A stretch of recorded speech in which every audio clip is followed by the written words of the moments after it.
नमस्कार, संवाद के एक नए अंक में एक बार फिर आप सभी का स्वागत है। जम्मू कश्मीर के परिदृश्य की अगर बात करें तो हम सब जानते हैं कि लंबे अरसे के बाद जम्मू कश्मीर में पिछले वर्ष विधानसभा के चुनाव हुए और एक नई चुनी हुई सरकार हम सबके सामने आई है और इस वक्त नेशनल कॉन्फ्रेंस और उनके जो घटक दल है सत्ता की बागडोर संभाले हुए हैं। ऐसे में लगातार जम्मू कश्मीर एक युवा केंद्र शासित प्रदेश है और कई युवाएं पिछले कई सालों से ऐसे प्रयास कर रहे हैं कि लगातार अपनी एक पहचान बना चुके हैं और ऐसे में नेशनल कॉन्फ्रेंस ने अभी हाल ही में अपने एक युवा चेहरे को एक बड़ा दायित्व, एक बड़ी रिस्पॉन्सिबिलिटी दी है और जो आज हमारे साथ कार्यक्रम में बैठे हैं, नेशनल कॉन्फ्रेंस ने भी हाल ही में तेजिंदर पाल सिंह अमन को Jammu Kashmir youth national conference Jammu संभाग का प्रेसिडेंट घोषित किया है। एक नई रिस्पॉन्सिबिलिटी उनके कंधों पर है और पिछले काफी समय से लगातार जम्मू में राजनीति, सक्रिय राजनीति करते आए हैं, जनता के मुद्दे और खासकर युवाओं के मुद्दे उठाते आए हैं। किस प्रकार उनका विजन खासकर नेशनल कॉन्फ्रेंस युवाओं की अक्कासी जम्मू डिवीजन में कर पाएंगे और जो युवाओं के इश्यूज हैं उनको बेहतर ढंग से एक रिप्रेजेंटेटिव वो दे पाएंगे, इन सब मुद्दों पर बात करने के लिए मेरे साथ कार्यक्रम में खुद जुड़ चुके हैं श्री तेजिंदर पाल सिंह अमन। स्वागत है आपका। धन्यवाद। तेजिंदर जी, सबसे पहले मैं आपसे जानना चाहूंगा, एक सबसे पहले मुबारकबाद है कि एक बड़ी रिस्पॉन्सिबिलिटी आपके कंधों पर खुद डॉक्टर फारूक अब्दुल्ला, उमर अब्दुल्ला ने आप पर जाहिर की है। किस नजरिए से इस रिस्पॉन्सिबिलिटी को आप देखते हैं? देखिए, सबसे पहले तो मैं शुक्रिया अदा करूंगा party high command doctor Farooq Abdullah साहब का, जनाब उमर अब्दुल्ला साहब, हमारे प्रोविंशियल प्रेसिडेंट रतनलाल गुप्ता जी, अजय कुमार सोत्रा जी और मेरे बड़े भाई एजाज जान साहब, जिन सब ने मेरे पे इतना भरोसा जताया और मुझे इस लायक समझा कि मैं जम्मू प्रोविंस की यूथ की सेवा कर सकूं।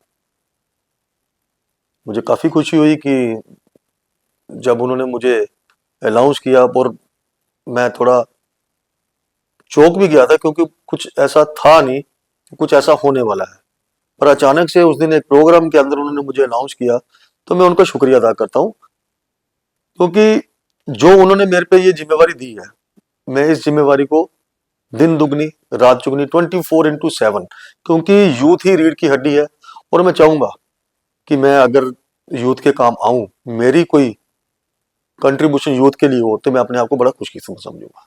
तेजिंदर जी, ऐसा नहीं है कि आप एक सिल्वर स्पून लेकर पैदा हुए और ये दायित्व आपको आराम से मिल गया। एक तवील अरसा जम्मू कश्मीर की राजनीति में, जम्मू संभाग, जम्मू प्रोविंस की राजनीति में आपकी एक सक्रिय, एक एक्टिव भूमिका रही है। पिछले कई सालों से खासकर युवाओं के मुद्दों को उठाते आए हैं और हमेशा एक बुलंद आवाज आपकी युवाओं की रही है। जम्मू के हितों की अगर बात करें, किस नजरिए से पूरे जम्मू प्रोविंस में आप अपनी आवाज को, अपने विजन को इम्प्लीमेंट करने का प्रयास करें? देखिए, सबसे पहले तो आप सब जानते हैं कि आज जो युवा है वो बहुत ज्यादा मुसीबत में है, खासकर उस टाइम से जिस टाइम से ये कोरोना काल शुरू हुआ। कोरोना काल के बाद तो मैं सोचता हूं कि 80 से 90% युवा जो है बेरोजगार हो चुका, और उस बेरोजगारी की वजह से आज हमारा जो यूथ है वो 80% यूथ जो है वो ड्रग्स और नशे की तादाद में है। मेरा सबसे पहला यही होगा कि हम जितना हो सके यूथ को नशे से दूर करें।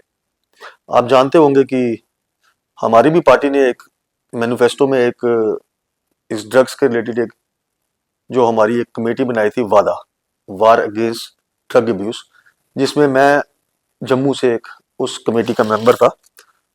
और जब हमने ये पूरा 6 महीने का जब ये सर्च चला, तब हमें पता चला कि जम्मू कश्मीर का जो नौजवान या मतलब कि जम्मू कश्मीर दूसरे नंबर पे है। 14.5 लाख लोग जो हैं इस ड्रग्स की चपेट में है।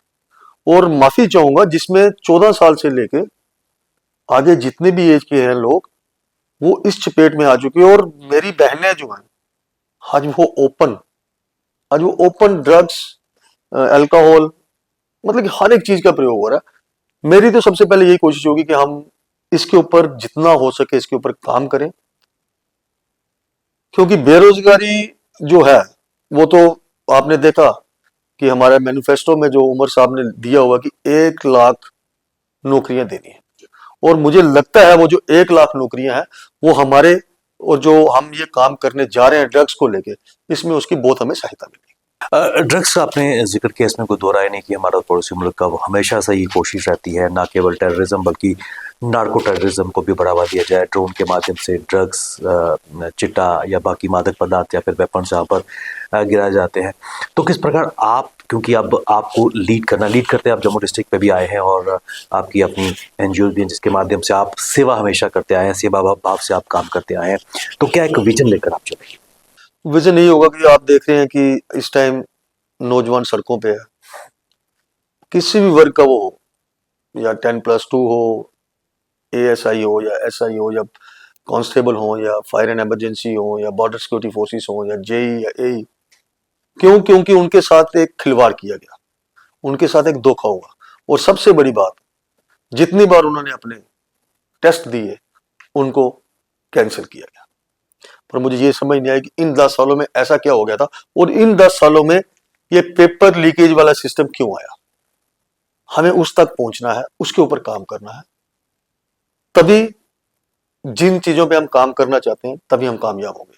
क्योंकि अगर नौजवान सड़कों पे रहेगा तो फिर मुझे नहीं लगता कि मुझे नौजवानों की प्रेसिडेंटी करने को कोई फायदा है। मुझे ये करना है कि अगर कोई नौजवान सड़क पे है, जितनी मेरी तरफ से हेल्प होगी मैं आगे हाईकमांड से बात करूंगा, क्योंकि सब लोग जानते हैं इस टाइम सरकार नेशनल कॉन्फ्रेंस की है और मुझे पूरी उम्मीद है उमर साहब से कि वो नौजवानों की भली भांति सुनेंगे और हर एक नौजवान को हम अपने कॉन्फिडेंस में लेंगे और उसके साथ जो 10 साल पहले झूठे वादे किए गए थे, हम उन वादों पे खरा उतरकर उनका दिल जीतेंगे और उनको अपने साथ लेके चलेंगे। 5 अगस्त 2019 के बाद जम्मू कश्मीर एक स्टेट से एक केंद्र शासित प्रदेश में आए और आपने रिजर्वेशन या फिर रिक्रूटमेंट स्कैम्स का आपने यहाँ पर जिक्र किया और लगातार कई ऐसे भी स्कैम्स आए हैं और आज बच्चे चाहे फायर इमरजेंसी सर्विसेज की बात करें, JKPCI की बात करें या दीगर SSB के जो लगातार स्कैम्स हुए हैं और कई बच्चे मायूस भी हैं जो उसमें मेरिट लिस्ट में आए थे, लेकिन लगातार जो इस तरह के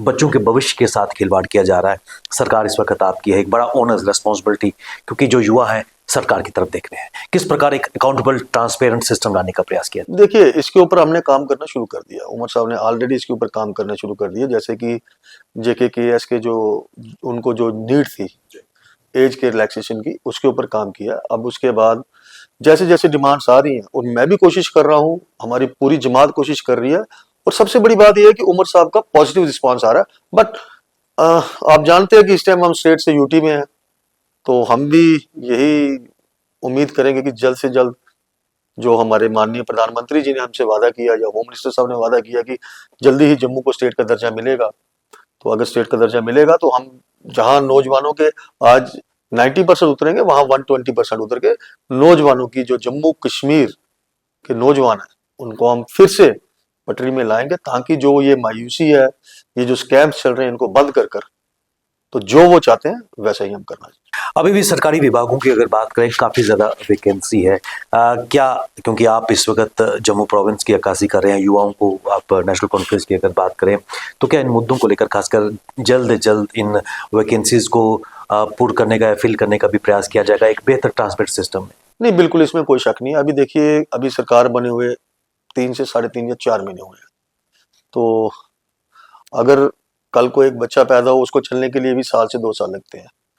तो ऐसा है कि आहिस्ता आहिस्ता जितना हमसे हो रहा है हम कर रहे हैं, पर ये मैं आपको यकीन से बता देता हूं कि जो हमारा मैनिफेस्टो है, जो उस पे युवाओं के लिए है, युवाओं के अलावा जो भी है, मुझे पूरा यकीन है कि उमर अब्दुल्ला सरकार उसके ऊपर खरा उतरेगी और लोगों का जो मंसूबा है, जो उनकी मांगे हैं, जो उनकी हमारे से उम्मीदें हैं, हम उन उम्मीदों पे खरा उतरेंगे, ये मुझे पूरा भरोसा है।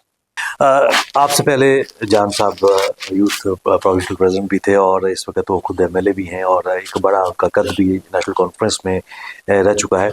ऐसे में किस प्रकार जम्मू प्रोविंस काफ़ी बड़ा एरिया है, युवाओं को अप्रोच करने का प्रयास करेंगे, क्योंकि एक मैसिव मैंडेट वैली में नेशनल कॉन्फ्रेंस को मिला, इसमें कोई दो राय नहीं कि जम्मू में भी नेशनल कॉन्फ्रेंस को मैंडेट मिला। किस प्रकार पार्टी को और मजबूती का प्रयास आप जम्मू प्रोविंस में करने का प्रयास करेंगे? देखिए, जहां तक आपने जान साहब की बात की, वो मेरे बड़े भाई हैं, हम उन्हीं की गाइडेंस से आज यहाँ तक पहुंचे हैं, क्योंकि पिछले 10 साल से मैं उनके साथ चला, जो भी सीखा उन्हीं से सीखा। मुझे उम्मीद है कि अगर आज इन्होंने इस काबिल मुझे समझा और मेरी आगे भी वो सहायता करेंगे।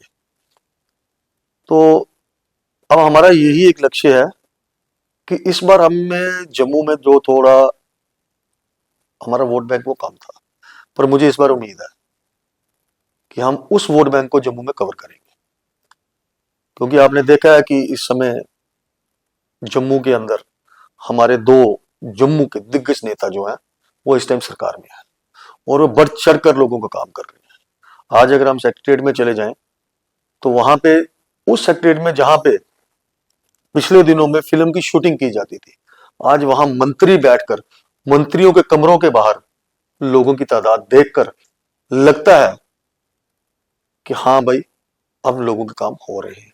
और मुझे पूरी उम्मीद है कि जैसा ये चल रहा है, आने वाले समय में हम इससे भी ज्यादा काम करेंगे।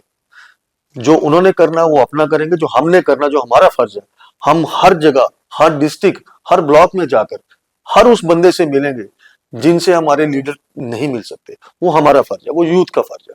उस फर्ज को हम निभाएंगे और बहुत जल्दी निभाएंगे। और मुझे पूरी जमात पे यकीन है, मेरी अपनी पूरी सीनियर लीडरशिप पे यकीन है कि वो मेरे सिर पे अपना हाथ रखकर मुझे अच्छी तरह चलाएंगे और मैं उनकी गाइडेंस के साथ हमेशा चलता रहूंगा। तेजिंदर जी, एक चीज और भी मैं जानना चाहूंगा आने वाले समय में, क्योंकि अभी एक लंबे अरसे के बाद जम्मू कश्मीर में पिछले वर्ष विधानसभा के चुनाव हुए, इस वर्ष ये आशा की जा रही है कि पंचायती इलेक्शन भी होंगे, अर्बन लोकल बॉडीज भी होंगे। किस प्रकार यूथ को मोटिवेट करने का प्रयास किया जाएगा और ताकि इन इलेक्शंस में भी जीत का सारा नेशनल कॉन्फ्रेंस में दिखे? जी देखिए, सबसे पहले तो हमें, मेरी तो यही कोशिश होगी कि जो नौजवान अपने एरिया से लड़ना चाहे और वो कैपेबल हो कि मैं, हाँ भाई, मैं लड़ सकता हूँ, तो मुझे लगता है कि जम्मू विभाग में अगर 72 वार्ड्स हैं तो मुझे लगता है कि 25 से 30 लड़के ऐसे हैं जो इस चीज के लिए डिजर्व करते हैं और वो दिन रात काम कर भी रहे हैं। बाकी रही पूरे ओवरऑल पंचायत या वार्ड्स की मैं करूं तो इस समय पिछले जब से सरकार बनी है हमारी, तब से बहुत ज्यादा हलचल चल रही है और लोग काम कर रहे हैं। मुझे लगता है कि हमारी सीनियर लीडरशिप की जो ये कार्य करती है, वो आने वाले जो इलेक्शन है उसमें कहीं ना कहीं हमें फायदा मिले। 3 मार्च से जम्मू कश्मीर का बजट सत्र पेश होने जा रहा है, एक महत्वपूर्ण सत्र, क्योंकि एक लंबे अरसे के बाद, जिस तरह आपने कहा कि आज आपकी सरकार के जो मंत्री हैं, जो एमएलएज हैं, उनके दरवाजों के बाहर लोग बड़ी तादाद में पहुंचे, क्योंकि एक एक्सपेक्टेशन है। 8-10 साल से एक एलिनेशन आई थी, ब्यूरोक्रेसी तक लोग नहीं पहुंच पा रहे थे। आज उनकी सरकार है, उनके एमएलएज हैं, तो वहां तक पहुंचने का प्रयास किया जाएगा। इस बजट सत्र में क्या युवाओं के लिए कुछ विशेष रहने वाला है? मुझे तो लगता है कि कुछ अच्छा ही होगा, बट मैं इसके ऊपर इतना बता नहीं सकूंगा क्योंकि जो सीनियर लोग जानते हैं वो वही जानते हैं। पर मुझे लग रहा है कि जिस हिसाब से पिछले कुछ दिनों से मीडिया पे चल रहा है ये चीजें, तो मुझे लग रहा है कि आने वाले समय में ना कि यूथ के लिए, पूरे जम्मू कश्मीर के लिए कुछ अच्छी खबर आने वाली है। और 7 या 8 तारीख को इसको पूरा ओपन भी किया जाएगा। तो मुझे लग रहा है कि अब जम्मू कश्मीर के अच्छे दिन आने वाले हैं। बिल्कुल, अंत में मैं आपसे जानना चाहूंगा, जो सरकार की नीतियां हैं, जो पॉलिसीज है, खासकर यूथ सेंट्रिक पॉलिसीज है, किस प्रकार जोर शोर से उनका प्रचार प्रसार पूरे जम्मू कश्मीर में आप और आपकी टीम द्वारा किया जाएगा, और किस प्रकार आने वाले समय में आप एक बेहतर टीम लेकर काम करेंगे? देखिए, मैंने पहले भी बोला कि सबसे पहले हमें जो सबसे जरूरी है वो है नशा दूर, नशा मुक्त जम्मू कश्मीर और बेरोजगारी। एक तो बेरोजगारी इसलिए कि पिछले 10 साल से किसी को भी सरकारी नौकरी नहीं प्राप्त हुई और जिसके पास प्राइवेट सेक्टर में जो जॉब थी, कोरोना के बाद वो भी छिन गई। बड़े बड़े वादे किए गए, इतनी नौकरियां, पर कुछ भी नहीं हुआ। हमारा मेन मकसद यही होगा, बेरोजगारी दूर करना और जम्मू कश्मीर को नशा मुक्त करना।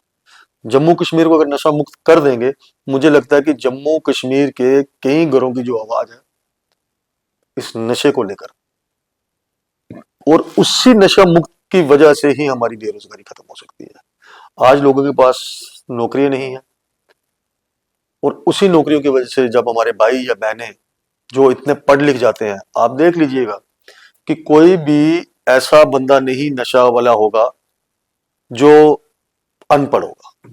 सबसे ज्यादा वही होंगे, कोई ग्रेजुएट है, कोई लॉ ग्रेजुएट है, कोई मतलब कि हर किसी ने डॉक्टरी की, इंजीनियरिंग की है। क्यों? क्योंकि वो भी सोचते हैं कि हम क्या करें, हमने अपने माँ बाप का इतना पैसा खर्च कर दिया, मुझे डॉक्टर बनना था, मुझे इंजीनियर बनना था, मैं अपनी डिग्री लेके घर पे बैठा हूँ, 1 साल नहीं मिली, 2 साल नहीं मिली, ओवर एज हो गए, ओवर एज होने के बाद अब उनके पास कोई सोर्स ही नहीं बचा। कि अब जिस बंदे ने ये सोचा था कि मैं 24 साल में नौकरी करूंगा, 10 साल उसको नौकरी मिली ही नहीं, 24 और 10 34 हो गए, और उसका एज लिमिट है 30 साल, तो वो क्या करेगा? वो इसी सोच सोच के वो नशे की तरफ ही जाएगा। सबसे पहला मेरा मकसद यही होगा कि नशा मुक्त जम्मू कश्मीर और बेरोजगारी को दूर करना, युवाओं को रोजगार दिलवाना, जितना भी हो सके मैं बढ़ चढ़कर अपनी सरकार से उम्मीद भी रखता हूं, और उनको रिक्वेस्ट भी करूंगा कि जितनी जल्दी हो सके हमारे इन नौजवानों को रोजगार मिले, ताकि ये नौजवान में ये भी अपनी खुशहाली भरी जिंदगी जी सकें।